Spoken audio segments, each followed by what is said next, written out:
Here's a rare Solidworks pro tip that you probably haven't seen before.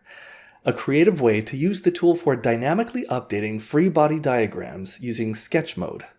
I'm using Solidworks in this example, but the same method works equally well in any major CAD system. Let's consider a simple beam. Imagine applying an upward load at the end, and now you want to determine the reaction forces at various points along this beam.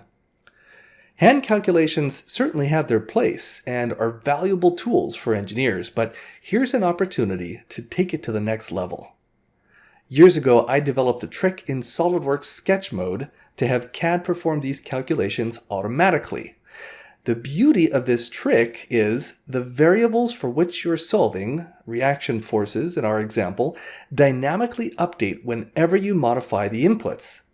While SolidWorks sees these values as lengths, inches in this case, you can mentally apply any unit, pounds, newtons, whatever suits your needs. You can even handle complex force vectors effortlessly, providing a clear visual representation of your system. Could you do this in Excel? Sure, but CAD gives you both numerical data and visual clarity, which can be incredibly valuable for more complicated setups. Next time you're drawing a free body diagram, consider leveraging CAD creatively to complement your hand calculations and proudly show off your new skills to the cavemen in the adjoining cubicle still relying solely on pen and paper.